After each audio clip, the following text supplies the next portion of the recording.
You ask Tiger to solve. This deals with linear equations with one unknown. The final result is d equals 15/4.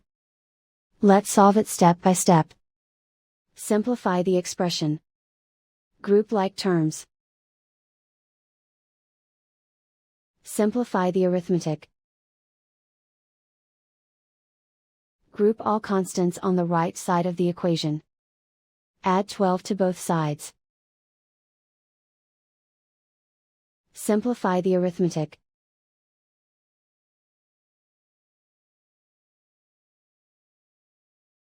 Isolate the d. Divide both sides by 16. Simplify the fraction. Find the greatest common factor of the numerator and denominator. Factor out and cancel the greatest common factor. And so the final result is d equals 15/4.